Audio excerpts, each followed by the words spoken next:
Shalom. Sekali lagi shalom. Mari kita berikan kemuliaan buat Dia yang maha tinggi. Haleluya. Rasanya saudara-saudara, saya merasa sudah lama sekali saya tidak datang ke tempat ini. Jadi rasanya sangat bahagia ketika sampai di tempat ini, ya. Saya tahu bahwa Pak Gembala sedang kontrol di Tangerang, dan kemarin Ibu Gembala sudah juga mengontak saya, mengingatkan supaya saya tidak lupa, saudara. Ya oke lah, ya. Di tengah-tengah libur yang panjang, saudara masih beribadah, dan di saat-saat sekarang adalah masa yang tidak mudah untuk mempertahankan diri beribadah kepada Tuhan. Ada banyak pengaruh-pengaruh yang saya tidak tahu apa yang harus saya katakan, tapi begitu banyak membuat kita anak-anak Tuhan yang mulai meninggalkan Tuhan. Tapi saya juga ingin mengingatkan pada mereka supaya mereka tetap berhati-hati, karena hari-hari sekarang ini kuasa Roh Kudus sedang bekerja, ya. Walaupun kita tahu ada banyak penderitaan, ada banyak kesukaran, ada banyak kesulitan, bahkan gereja-gereja mengalami banyak perpecahan karena adanya banyak penyesat-penyesat yang menyampaikan ajaran-ajaran yang kadang-kadang tidak seperti yang ada di dalam Alkitab. Bahkan beberapa orang menganggap bahwa Alkitab itu mungkin perlu dikoreksi, ya. Jadi itu yang sekarang ini sedang terjadi. Nah, tapi bagaimanapun hari ini kita sekali lagi memperingati jadi hari pencurahan Roh Kudus, dan saya tetap percaya bahwa saudara dan saya adalah orang-orang yang dipilih oleh Tuhan dan sudah dipenuhi oleh Roh Kudus. Ada amin?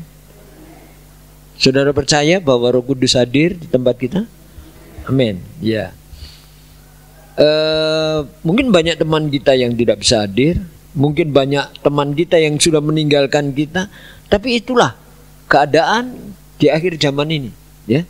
Dan kita tahu bahwa sekarang semuanya ada perubahan yang serba cepat, dan orang memilih segala sesuatu itu dengan cepat, ya. Kemarin saya menerima tamu, saya diajari lebih dari 3 jam, saya diajari teknik-teknik AII, saudaraku. Saya diajari Pak Putu supaya Pak Putu tidak ketinggalan zaman, katanya gitu, saudaraku.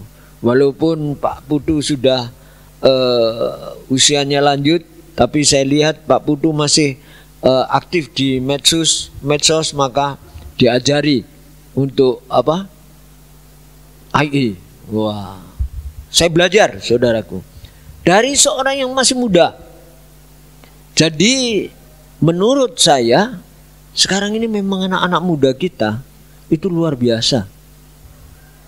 Jadi mereka memiliki kemampuan untuk membuat manusia di dalam dunia maya yang kadang-kadang bisa bersuara, berwajah persis dengan kita.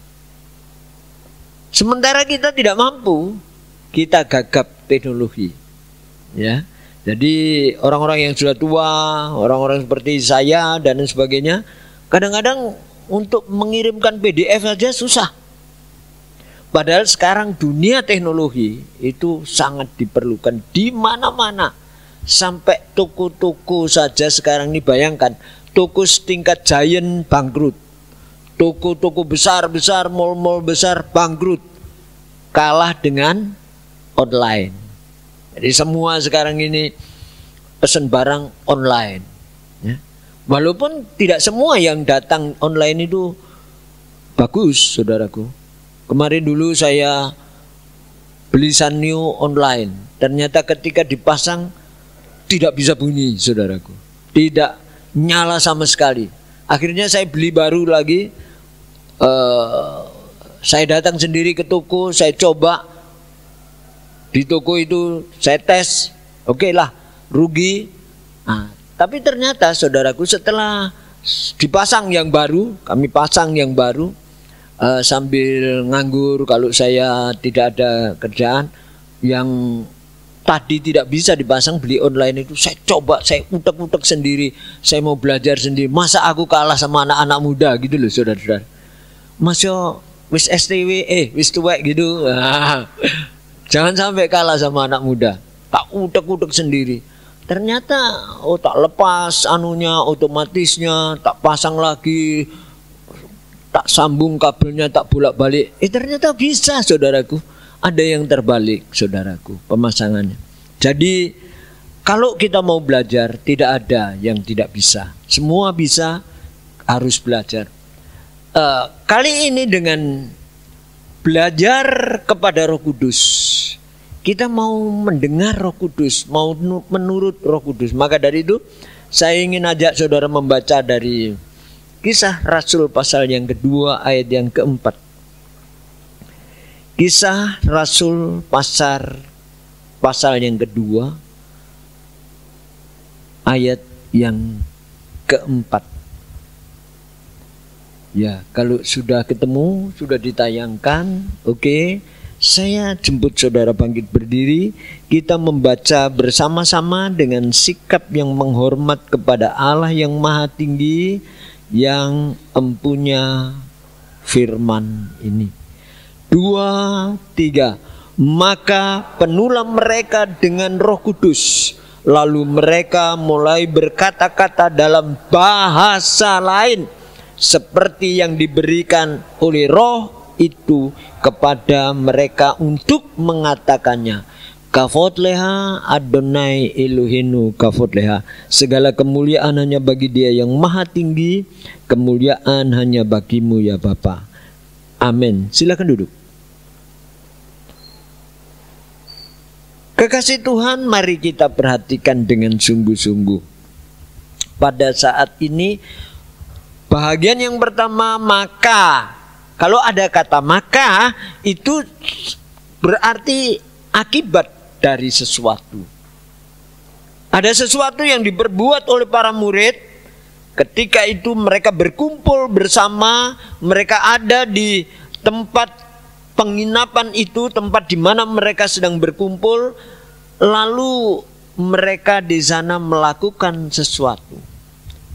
Itu sudah kami lewati, yaitu ketika mereka sehati, sepikir, lalu sejiwa, dan mereka berdoa bersama-sama.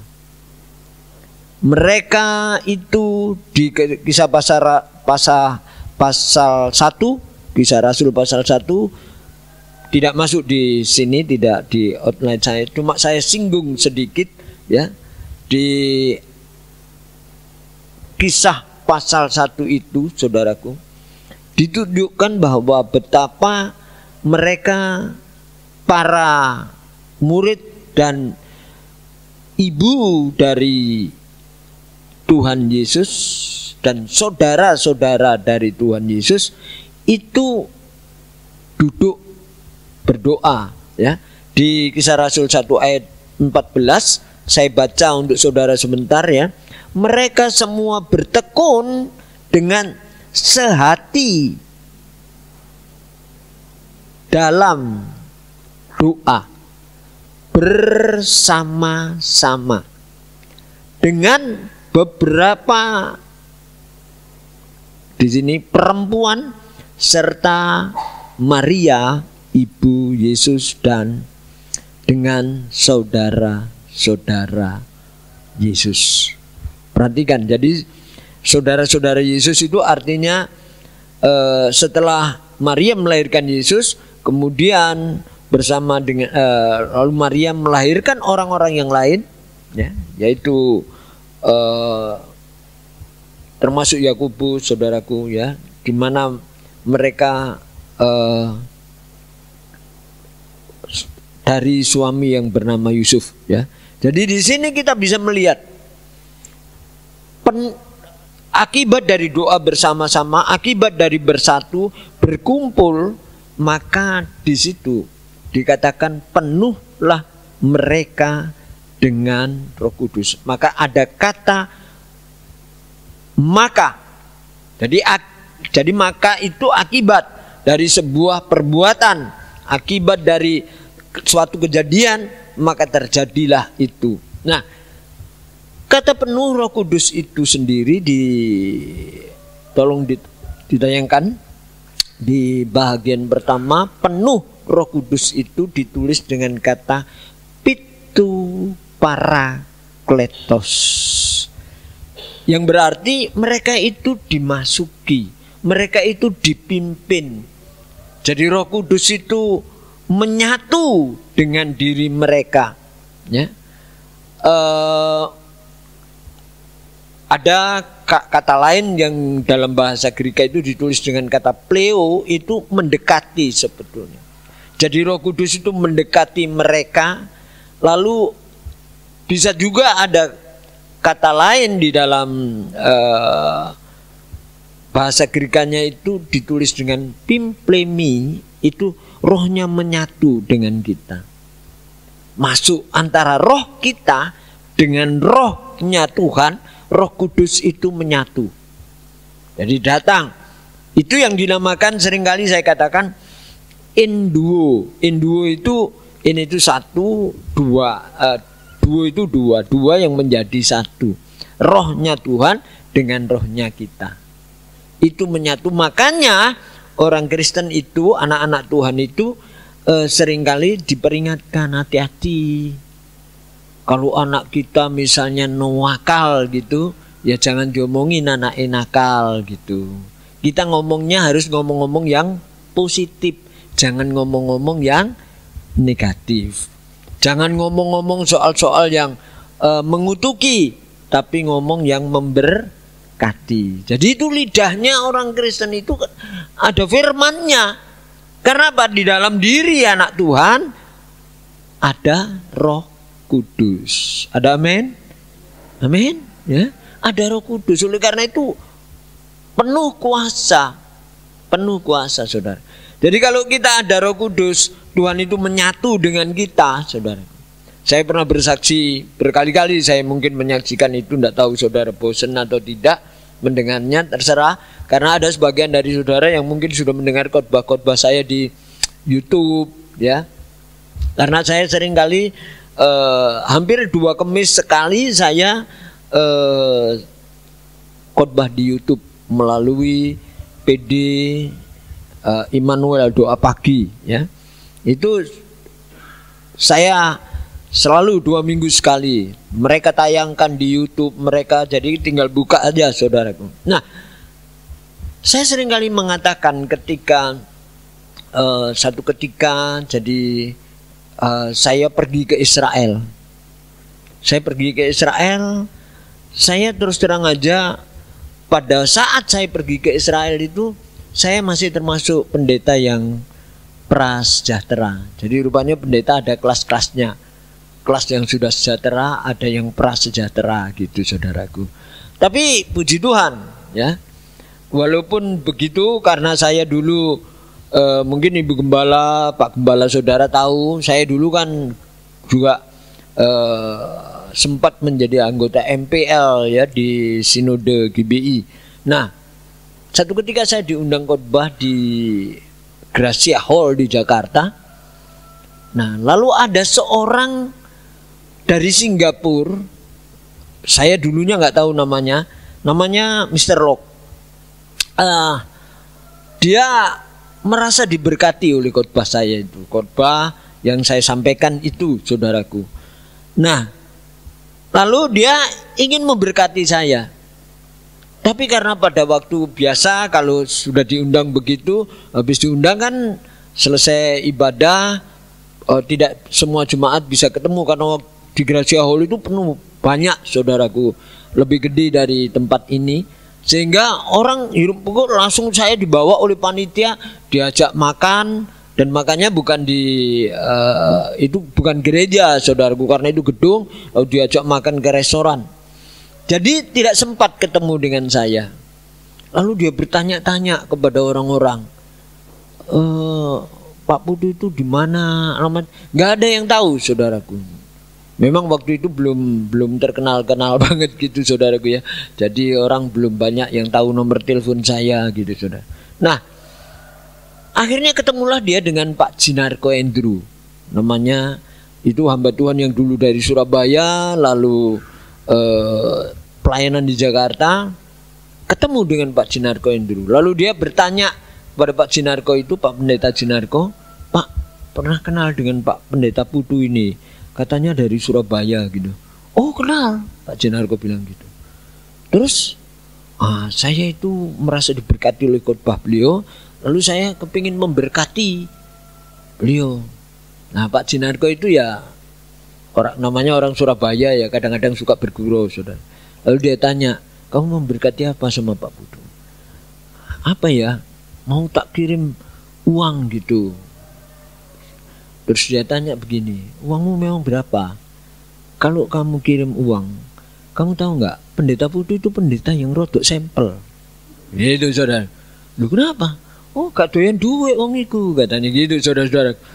Ya sebetulnya itu kan bergurau saudaraku ya. Masa ono pendeta gak doyan duit? Ya, gak mungkin lah ya. Jadi dia cuma begitu. Wah.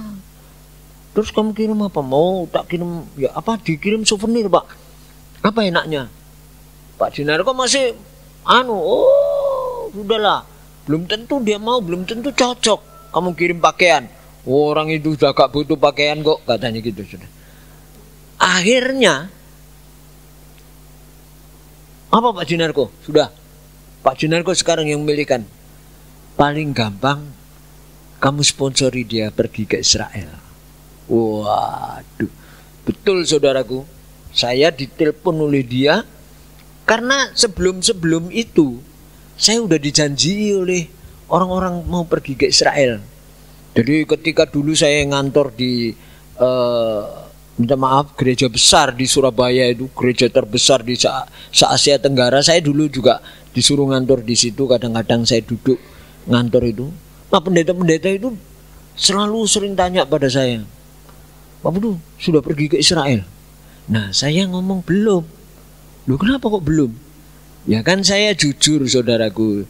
Jadi wong Bali itu kan jujur gitu saudaraku. Saya bilang gini, ya saya kan meyujen, jadi saya masih belum punya duit.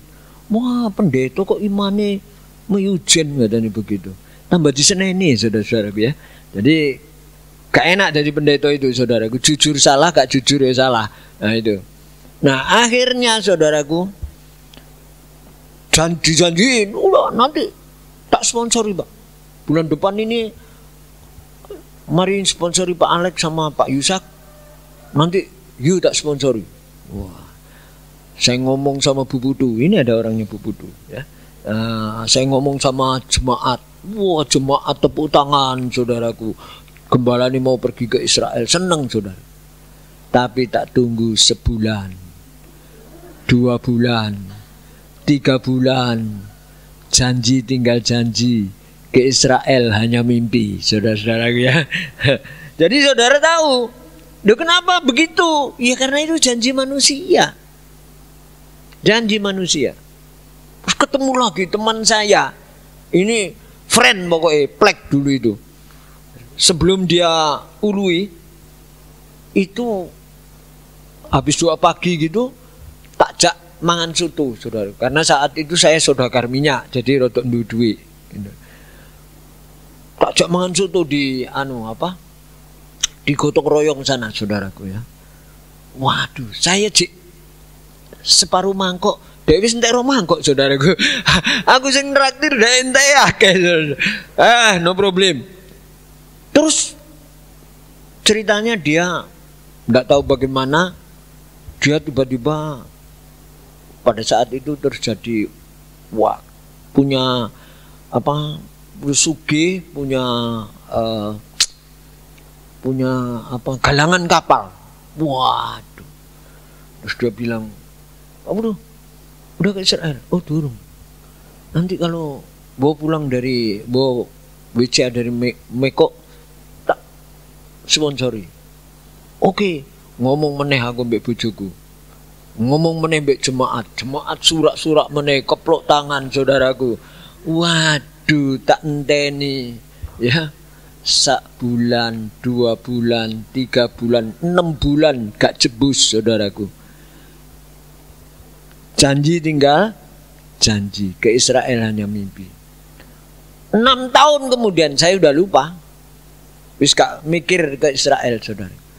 Tapi Tuhan itu tidak pernah membiarkan hambanya. Kalau kita dipenuhi Roh Kudus, kita nurut kepada Roh Kudus, menyatu dengan Roh Kudus, induo dengan Roh Kudus. Apa yang sudah dikatakan tidak akan pernah kembali dengan sia-sia. Amin. Terjadilah, saya sudah jadi anggota MPR, saya diundang ke Gracia Hall, saya khotbah di sana. Padahal waktu itu khotbahnya ya banyak guyoni saudaraku. Karena apa? Karena pada waktu itu yang banyak yang datang artis saudaraku. Yang main musik itu artis, song leader singer artis, saudara tahu. Waduh, saya kan duduk di depan begini saudara. Saudara tahu, song leadernya itu saudaraku. Waduh, pakaiannya akeh cendeloi saudara. Udele ketok. Anu nih sak mini saudaraku. Ini nih suwek, iki suwek, iki song leader saudaraku. Singere yo tambah ngono kabeh, mini. Setelah aku khotbah aku ngomong, aku sebetulnya terus terang aja jujur, saya nggak kagum pada suara kalian. Aku durung karuan kalah sama kalian gitu. Waktu itu si nom saudaraku ya, si berapa tahun 2003. Jadi, nah terus saya kagum cuma dengan jendela kalian. Wah, tak pikir aku gak diundang meneh saudaraku ya. Tapi ternyata enggak saudaraku. Malah itu. Nah, ternyata ada orang-orang yang merasa diberkati oleh khotbah saya itu. Akhirnya saya pergi ke Israel. 2003 enggak punya duit pergi ke Israel. Saudaraku yang kekasih, duit yang ada di kantong saya waktu itu tinggal 10.000. Saya dapat persembahan 500.000 dari orang yang minta diteguhkan nikah. Ada hamba Tuhan yang minta diteguhkan nikah. Pada saat itu hamba Tuhan itu ngomong, Pak, saya nek khotbah kok gak bisa kayak Pak Putu gitu ya. Wah, terus aku nggak tahu lah kenapa gitu saudaraku. Kan ajarono aku Pak. Oh ya gampang perkara ngajari, tapi sampean kan nggak bisa niru saya. Gaya saya juga biasa seperti ini. Sama dengan saya nggak bisa niru Pak Alek. Saya nggak bisa niru Pak Yeremia Rim. Saya nggak bisa kan? Saya bilang gitu. Niru Pak Alek saudaraku. Waduh, saya suruh khotbah kayak Pak Alek ya nggak bisa. Pak Alek nek khotbah, oh saudara, ngotot begitu. Lah aku nek kayak ngono kan pedet. Anuku, ototku kan pedet saudaraku ya. Tenggorok aku lah gitu nggak bisa. Ya wes, aku khotbah ya kayak gini, mau nggak mau ya kayak gini. Oh tapi enak Pak gitu. Ya udahlah. Kayak Yeremia Rim ya kayak iso. Yeremia Rim tingkai. Waduh. Saudara tahu, saya pernah nyoba kayak Yeremia Rim gitu saudara-saudara. Anakku sing nomor loro itu bilang begini, Pak, Papa kalau khotbah seperti itu Pak, ibu gak tambah hebat Pak. Loh kenapa? Tambah kayak warang kadung Pak katanya gitu. Wah repot saudaraku ya. Nah, oke, saudaraku yang kekasih, oleh karena itu saya kemudian mengambil keputusan, I will be myself. Saya mau menjadi seperti diriku sendiri. Karena begitu Tuhan mengatakan bahwa hendaknya kamu tetap seperti pada waktu kamu dipanggil. Nggak usah niru-niru orang lain. Kalau orang lain khotbah dengan gaya bahasa yang digai-gai, jangan. Saudara-saudara yang kasih Tuhan, ya kan tidak bisa begitu. Wong awak dhewe panganane telo. Nah, itu kan. Mereka mangane roti mbek keju, saudara-saudaraku. Jadi rada ceket dilatih, saudaraku ya. Jadi nek ngomong saudara-saudara ngono enggak bisa saudara-saudara padahal wong Jawa, saudara. Nah, saudaraku yang kekasih, di sini kita melihat bahwa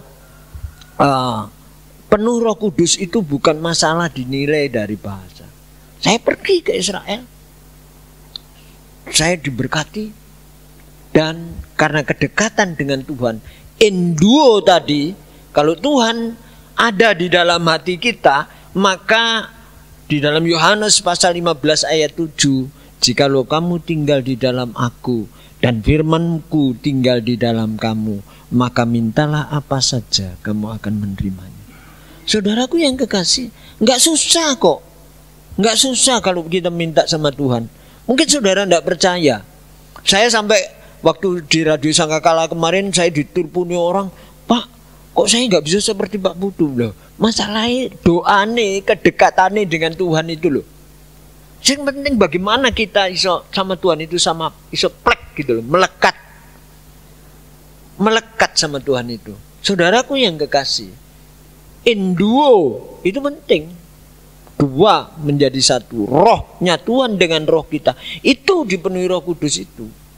Jadi dipenuhi Roh Kudus itu bukan hanya menjadi dukun. Ada banyak orang yang menganggap kalau penuh Roh Kudus terus jadi dukun Kristen, doakan tembu terus mari ngono ngeramal nasib orang. Enggak begitu, enggak ya. Roh Kudus itu ada tugasnya sendiri ya. Tugasnya apa? Coba kita mencoba sebentar, nanti saya bacakan kepada saudara ya. Di ayat yang keempat dari Kisah Para Rasul 1, mungkin bisa dianu sebentar, ditayangkan sebentar ya. Walaupun ini tidak ada di situ. Kisah Rasul pasal 1 ayat yang keempat, di situ ditulis bahwa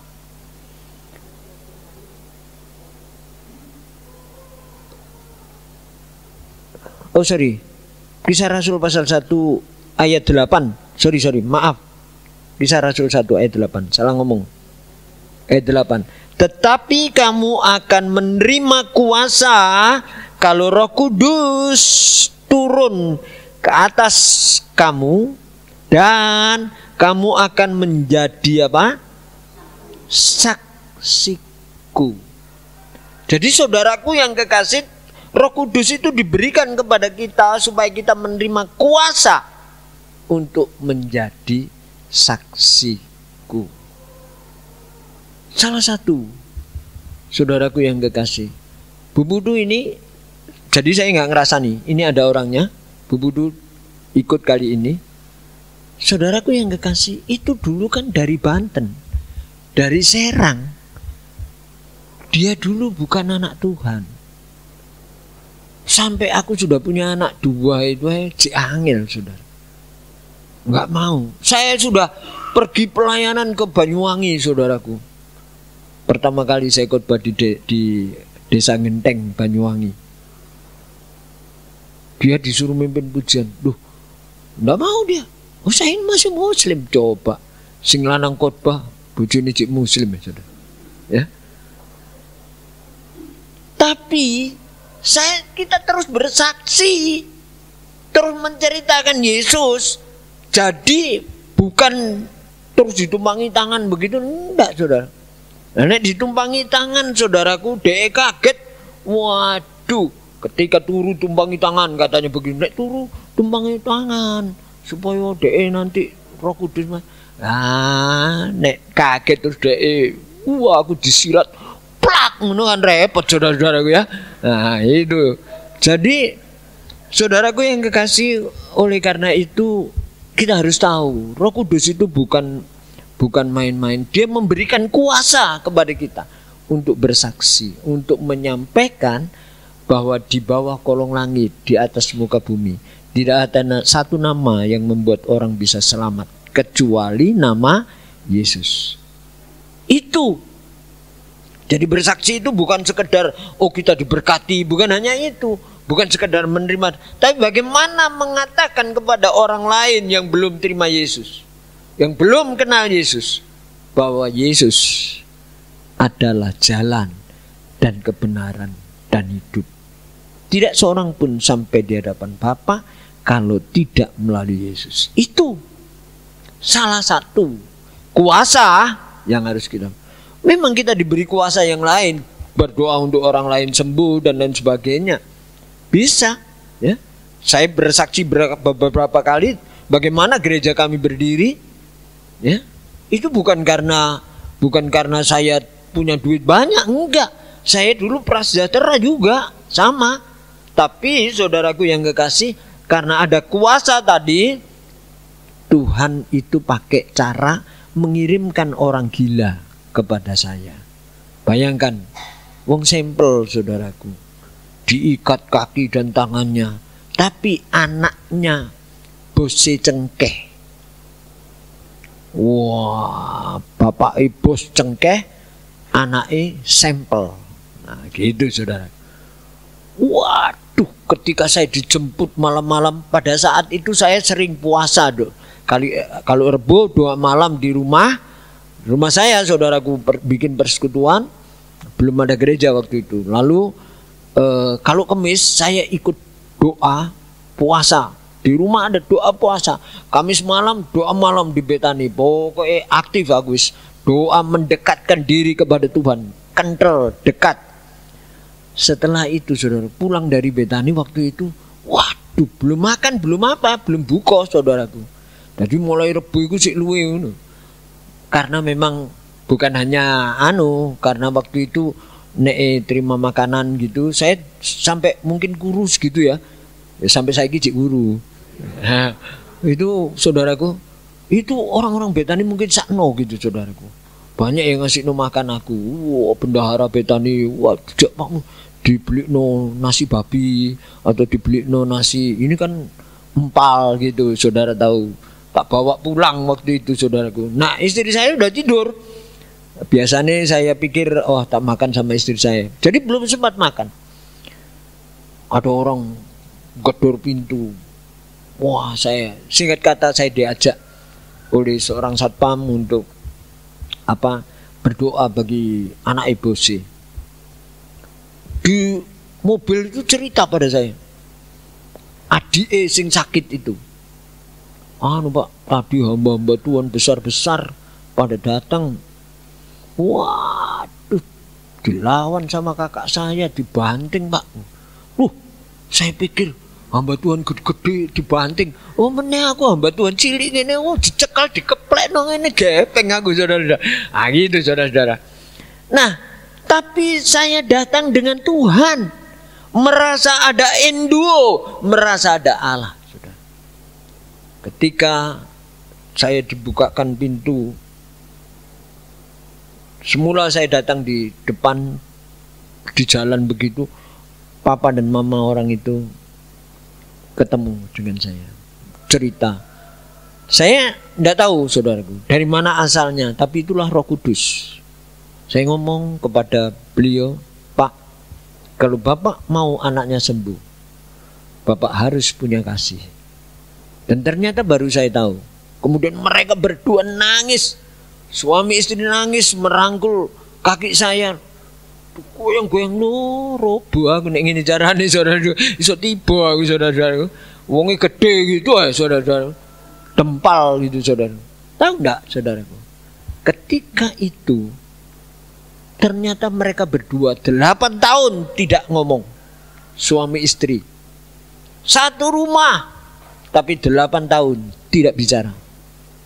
Dan mereka minta didoakan. Saya doakan damai saat itu. Terus saya diajak masuk. Itu anak diborgol kaki dan tangannya. Saya bilang lepaskan. Sekarang security ini yang tidak mau. Lupa nanti lari Pak. Nanti enggak. Kalau tidak dilepaskan, saya tidak mau berdoa. Wah, kok ya saudaraku. Padahal iya saudaraku ya. Dibuka betul anak itu. Wah, langsung mau lari, mau keluar. Badan saya ditabrak buah gitu.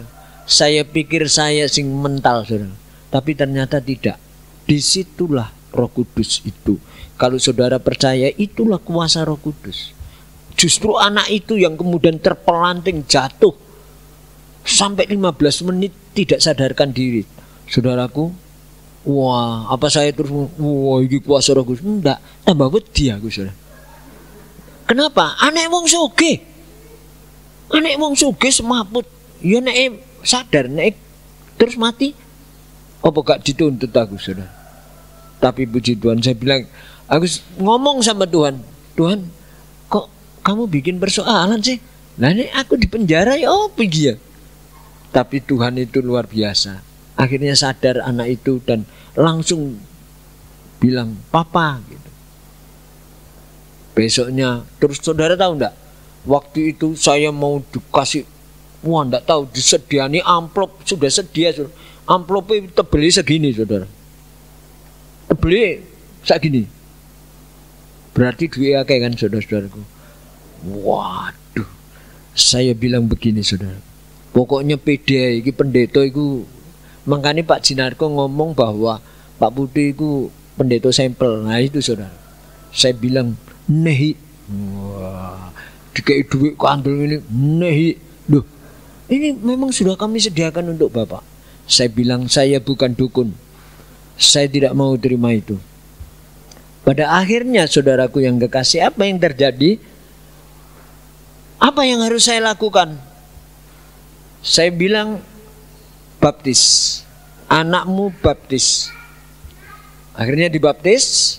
Singkat kata, setelah dibaptis saudaraku yang kekasih, anak yang tadi sampel itu kerja di Jakarta. Karena dia memang ponakan Lim Silyong, dia menjadi direktur pemasaran BCA. Bersaksi pada teman-teman bankir. Wah, puji Tuhan saudaraku. Tuhan itu luar biasa. Saya ditemukan dengan pemilik Bank Dewa Ruci. Lalu setelah saya ketemu dengan saya, mula-mula dia nggak percaya bahwa ada mukjizat itu. Karena mau masuk wong gendeng iso waras dalam waktu singkat katanya gitu. Padahal sudah lama dia dirantai di borgol. Saudaraku yang kekasih, bagi manusia mustahil, tapi bagi Tuhan tidak ada yang mustahil. Saudara percaya ini? Amin. Bagi Tuhan tidak ada mustahil. Terus dia tanya pada saya, Pak Putu, kalau Pak Putu pulang, Pak Putu mau, saya mau kasih persembahan. Pak Putu mau cek apa tunai. Nah tak pikir waktu itu saudaraku, nah ini makanya gak enak tadi wong prasejahtera itu. Durung DKI, wis mikir DCI. Wah, paling-paling aku DKI gopek. Ngono saudara-saudaraku ya. Dan betul saudaraku. Tapi ternyata tidak, saudara. Wasit uang itu sak dus begini, saudara. Ya akhirnya beli tanah 3 kapling di sana untuk jadi gereja. Kalau sebagian saudara sudah lihat gereja saya, ya. Jadi dulunya tidak ada apa-apa, tapi bagi Tuhan tidak ada yang mustahil. Ini yang namanya Pitu Parakletos. Kita menyatu dengan Tuhan. Sama pada waktu di Israel, saudaraku, saya nggak punya duit pada waktu saya terbang dari Qatar menuju ke Kairo. Saya nggak berdoa. Masa nunggu pesawat aku berdoa pakai bahasa roh begini kan gak lucu, saudaraku.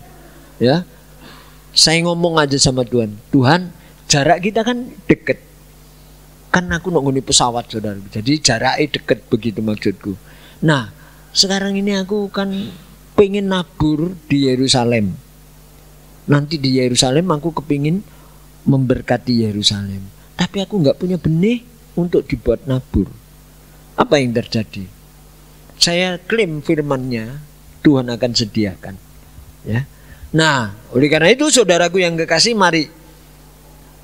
Ternyata betul saudaraku, begitu dari Qatar terbang ke Kairo itu, sampai di Kairo, saudaraku, wow, saya ditemukan dengan guide-nya kebetulan seorang dokter dan sekaligus seorang dosen. Lalu tidak tahu bagaimana prosesnya, ngomong, singkat kata saya diculik sebentar, saya diminta untuk memberikan kuliah umum di Papyrus University. Itu nggak penting. Sing penting setelah selesai saya memberikan kuliah umum ngomong itu di sana, terus foto-foto mahasiswa, terus dikasih cenderamata, terus di samping cenderamata biasanya ada apa? Envelope. Nah, dan envelope itu ada dolar. Itu saudaraku, aku bisa nabur di Yerusalem.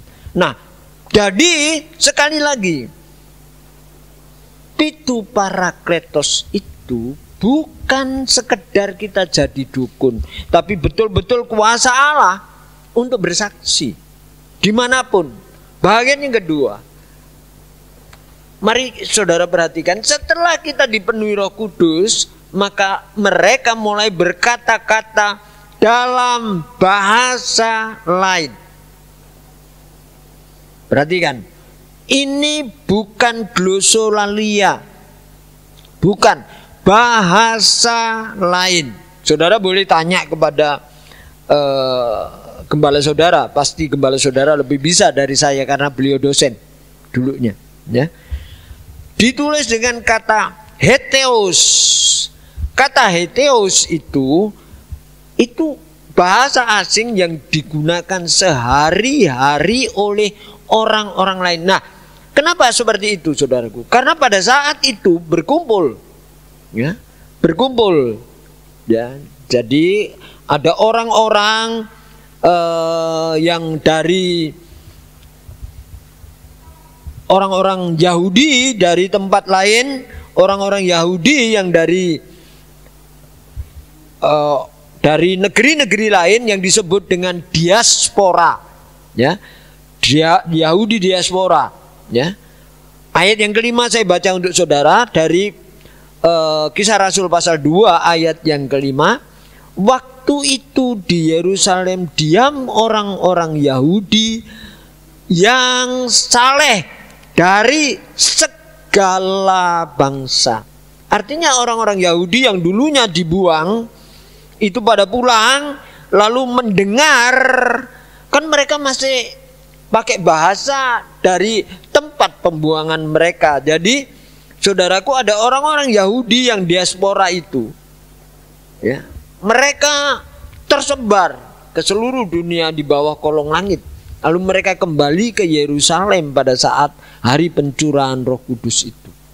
Nah, ketika itu maka kata heteos itu di nomor 2 itu, ketika para rasul bisa berkata-kata dengan bahasa lain, nanti mereka berkata-kata seperti itu, maka di situ, ya, sekali lagi saudaraku, tadi di Kisah Rasul pasal 1 ayat 8 sudah saya jelaskan bagaimana mereka kemudian menjadi saksi. Kenapa diberi kuasa? Kuasa itu sendiri apa? Itu mengandung dinamis, kekuatan yang, ya, next ya, dinamis, kekuatan yang di luar nalar mereka. Kemampuan-kemampuan untuk melakukan perkara yang ajaib, kekuatan yang di luar dugaan mereka. Termasuk ketika mereka sebetulnya mereka tidak bisa bahasa, orang-orang Petrus dan lain sebagainya tidak bisa bahasa-bahasa lain, ya. Tapi mereka kemudian bisa mengucapkan itu dengan bahasa-bahasa lain, sehingga orang yang dari segala bangsa itu bisa memahami, mengerti apa yang diucapkan oleh Petrus, apa yang dikhotbahkan oleh Petrus. Walaupun Petrus sebetulnya tidak paham terhadap bahasa, misalnya ada bahasa dari Serbia, bahasa dari Eropa, bahasa Inggris, bahasa dari Koptik, dari Mesir, mereka tidak tahu. Tapi mereka yang orang-orang lain tadi, orang-orang dari orang Yahudi dari segala bangsa tadi, itu karena keajaiban Tuhan, keajaiban dari Roh Kudus itu, kemampuan Roh Kudus itu, maka mereka seolah-olah mendengar itu dalam bahasa mereka. Jadi kalau andai kata orang Jawa datang ke sana, walaupun Petrus tidak ngerti bahasa Jawa, orang Jawa itu seolah-olah mendengar bahwa Petrus ngomong bahasa Jawa. Di situ luar biasanya Roh Kudus, saudaraku. Nah, akibatnya setelah Petrus berkhotbah itu ada 3.000 orang bertobat. Langsung, saudaraku. Bayangkan. Nah, di sini kita lihat. Karena memang apa? Memang sekali lagi kuasa yang diberikan itu untuk bersaksi, untuk memenangkan jiwa-jiwa bagi Tuhan, ya. Bukan hanya sekedar untuk menjadi dukun, ya. Jadi di sini dikatakan martures atau martus, itu menceritakan dengan mulut kita, dengan lidah kita tentang kebesaran namanya, tentang perbuatan-perbuatannya yang ajaib. Luar biasa, saudaraku. Jadi kita sekarang ini, pada hari pencurahan Roh Kudus ini, saya ingin mengingatkan kepada kita, kalau kita dipenuhi Roh Kudus, bukan sekedar Roh Kudus itu bertugas untuk menyembuhkan orang sakit, bukan hanya sekedar itu. Tapi yes, orang sakit bisa disembuhkan, ya. Tapi dengan Roh Kudus ada menyatu dengan kita, itu kedekatan kita dengan Allah itu penting. Kedekatan kita dengan Tuhan itu penting, ya. Jadi sangat dekat kita itu. Dia adalah Bapa kita. Amin. Amin. Saudara percaya bahwa Dia adalah Bapa kita? Amin. Coba katakan kiri kanan muka belakang, Dia adalah Bapa kita. Ya. Nah, gitu saudaraku, ya. Dia Bapak kita. Jadi kalau Dia Bapaknya kita ngomong apa saja, Dia tahu kok. Nggak usah kita harus pakai bahasa Ibrani dulu. Nggak usah pakai kita harus bahasa Inggris dulu. Nggak usah. Nggak usah bahasa lidah kita kemudian kita tekuk-tekuk nggak karu-karuan. Ya. Kalau kita orang Jawa yang ngomong Jawa, mungkin saudara nggak percaya. Ini terakhir kesaksian saya yang saudaraku yang kekasih. Pada waktu menjelang bulan Oktober, ulang tahun gereja kami itu 28 Oktober. Itu pas hari Minggu saya jatuh, saudara. Saya jatuh, separuh tubuh saya, separuh kaki saya masuk di dalam tandon air. Kepala saya terbentur beton dan saya pingsan selama 15 menit itu lebih, ya. Tidak ada yang tahu. Waktu itu Bu Putu dan anak-anak lagi ada di gereja. Saya selesai gereja itu saya pulang untuk ngecat rumah. Saya pikir saya mau ngecat sendiri. Saudaraku yang kekasih, kemudian setelah sadar saya berusaha bangun, tidak bisa. Sakit sekali saudaraku. Saya sudah berpikir bahwa waduh, jangan-jangan tulang punggung saya patah, ya. Atau salah satu iga saya di sini patah. Jadi saya sudah, waduh gimana Tuhan ini, gitu. Bangun, saya usahakan tetap tidak bisa. Pada akhirnya saya menggeser tubuh saya, merambat kayak ulo gitu, masuk ke ruang tamu, ya. Di ruang tamu itu saya lalu tergeletak, saya menggeletakkan diri, terlentang, lalu saya mengatur pernafasan saya. Sekitar 20 menit saya juga pernafasan itu, saudara. Lalu setelah itu, setelah teratur nafas saya bisa kembali, paru-paru saya merasa sudah tidak sakit pada waktu bernafas. Saya berusaha untuk duduk dan bisa, ya. Setelah itu apa yang terjadi, saudara? Saya ngomong kepada Tuhan. Mungkin saudaraku, memang kita ada peringatan, tapi saya ngomongnya tidak negatif, tidak seperti minta maaf, saudaraku. Kemarin yang kita dengar, saudara mungkin sudah lihat di YouTube, di medsos, ada orang yang ngomong, Yesus, kalau Yesus Tuhan, saya selesai ceramah ini mati.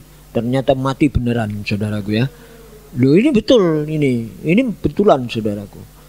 Jumat kemarin, hari Jumat, dari khotbah Jumat ngomong nantang bahwa Yesus bukan Tuhan. Kalau Yesus Tuhan, saya sekarang ini dikutuki dan mati. Ternyata mujiar, mati betulan. Makanya hati-hati dengan mulut kita. Karena di sini hati kita ada rohnya Tuhan. Amin. Hati-hati. Hati-hati. Mulut kita itu harus kita jaga. Nah, saya ngomong sama Tuhan. Tuhan, iki wis buyar ta. Maksudku itu, aku itu sudah selesai ta. Kalau tugasku sudah selesai, aku diambil ya nggak apa-apa, aku ikhlas-ikhlas saja. Tapi kalau belum, kalau masih diberi kesempatan, kalau Tuhan masih memberikan kemurahan kepada saya, tolong izinkan saya berdiri, Tuhan. Cuma ngomong, kok pakai tengking-tengking berdoa, enggak. Ngomong. Mengapa kok cuma ngomong? Karena hubungan kita dengan Tuhan itu dekat. Dia adalah Bapak kita. Ngomong aja sama Bapak. Ya Bapak, ini Pak. Gitu loh. Ya. Mesra-mesra gitulah sama Tuhan. Dan apa yang terjadi? Saya bisa berdiri. Dan saya lalu berjalan ke dapur. Saya pakai celana, saudaraku. Ternyata saya masih bisa pakai celana begini. Saya langsung bersyukur Tuhan. Kenapa? Saya bersyukur karena saya masih diberi kesempatan. Dengan saya bisa pakai celana sendiri tanpa pegangan, itu jantung saya berarti beres, tidak ada sesuatu. Singkat kata, saudaraku, wah, baru saya ke gereja, lalu bubu itu saya minta obat gosok. Wah, saudaraku, setelah itu saya naik ke atas. Setelah di atas, saya ikut ke ibadah sore karena kami 2 kali ibadah.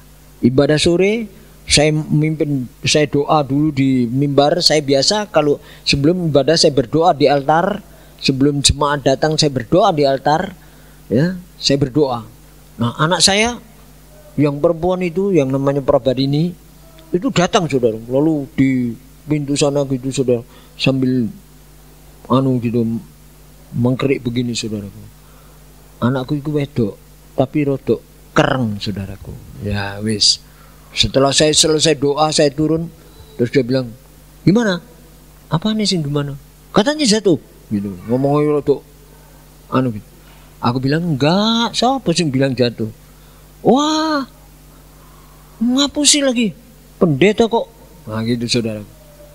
Oke, pokoknya habis ini harus ke rumah sakit. Saya bilang ya wis, nanti ke rumah sakit. Tapi saya, saudara tahu, saya itu paling gak gelem nang rumah sakit. Saya paling, bukan saya wedi, bukan. Saya paling pokoknya alergi ke rumah sakit, alergi sama dokter saya. Nah, terus dia kebetulan saudara selesai ibadah ada perjamuan kasih. Perjamuan kasih, wah, sambil habis perjamuan kasih ngobrol sampai jam 11 bengi kan. Nah, 11 bengi saya naik ke kantor di atas. Anak saya ngikut. Ayo sekarang berangkat. Kamu tahu, ini sudah jam berapa? Jam 11 malam. Lu kan ada dokter jaga. Kamu tahu kalau ada dokter jaga, masih dokter iso ngantuk enggak? Kon jogo ngantuk deh. Nah nek ngantuk nanti mendiagnos salah, obatnya yo salah. Makanya aku gak gelem. Aku bilang gitu. Wah, anak saya ngomel-ngomel turun, saudaraku. Wes, ngomel-ngomel loh. Tapi yang penting saya kemudian datang kepada Tuhan. Malam itu saya berdoa kepada Tuhan. Tuhan, apa salahku? Aku melayani, aku merasa tidak salah. Saudara tahu?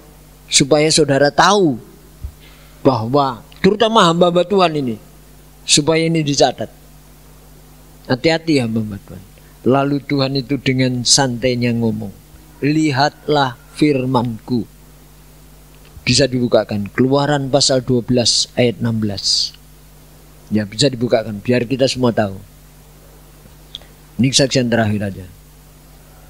Wah, itu luar biasa. Kamu adakanlah, apa di situ ditulis, pertemuan kudus pada hari pertama dan hari ke-7. Tidak boleh melakukan pekerjaan apapun kecuali untuk menyediakan makanan yang dibutuhkan. Jadi hari pertama itu hari apa ya? Halo? Masih ada nggak jemaat ini? Hari pertama hari apa? Loh, hari pertama hari apa? Halo? Gak ada yang bisa jawab. Minggu. Hari pertama adalah hari hamba-hamba Tuhan.